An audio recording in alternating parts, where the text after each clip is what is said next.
तो मैं चल पड़ा श्री धाम वृंदावन की ओर। महाराज, और जैसा ही मेरा प्रवेश वृंदावन की पावन भूमि में हुआ तो मैंने क्या देखा कि यमुना नदी के किनारे कौन सुना रहे हैं? यजमान जी कौन सुना रहे हैं? दद्दा, देखिए महाराज के दद्दा सुना रहे हमारे। तो क्या नारद जी क्या कह रहे हैं कि जैसे ही हमारा प्रवेश वृंदावन की पावन भूमि में हुआ तो हमने क्या देखा कि यमुना नदी के किनारे पर एक सुंदर देवी जी बैठी हुई और उनके नेत्रों से अश्रुधारा बह रही है और दो बुजुर्ग उनके सामने पड़े हुए। और मैंने जब ऐसा देखा तो रोना धोना जब ऐसा देख करके तो मेरा मन वृंदावन से भी वापस होने लगा कि वृंदावन में भी आकर मुझे ये सब प्राप्त हो रहा है। तो मैं जब लौटने लगा तो वो देवी जी मुझे आवाज लगाते हैं कि महाराज महाराज जरा इधर तो आइए, महाराज मेरे दुख का निवारण कीजिए। तो मैं देवी जी के पास में जाता हूँ और मैंने पूछा कि देवी जी आपका नाम क्या है और आप रोती क्यों, आपके रोने का कारण क्या है? तो देवी जी ने अपना परिचय दिया कि महाराज मेरा नाम भक्ति है। क्या है? भक्ति।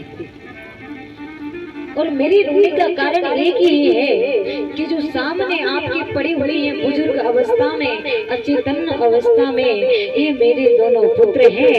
इनका नाम है ज्ञान और वैराग्य।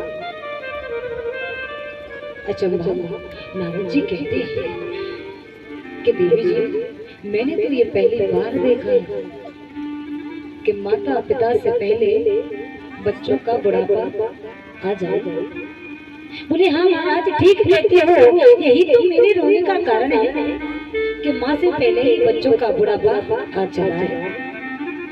तो कृपा करके महाराज मेरे दुख का निवारण कीजिए, ऐसा कोई यत्न जतन कीजिए कि मेरे पुत्र फिर से जवान हो जाए, नव युवक हो जाए। जय। और महाराज जब ऐसा कहा तो क्या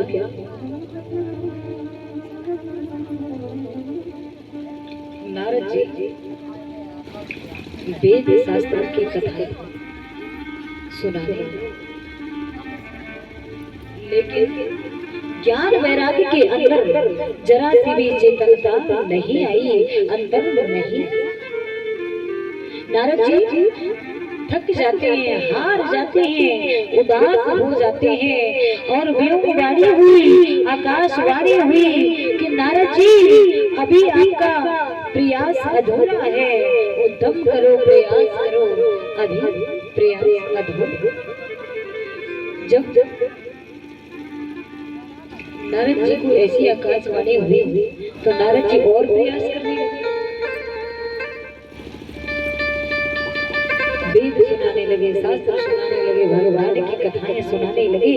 लेकिन जय हो ज्ञान वैराग्य के अंदर जरा सी भी चेतनता नहीं आई। तो नारद जी चल पड़े हैं हल ढूंढने के लिए, समाधान करने के लिए। तो भैया यही कारण है कि मेरा मुखमंडल उदास है। जय। अरे बातें ना करें।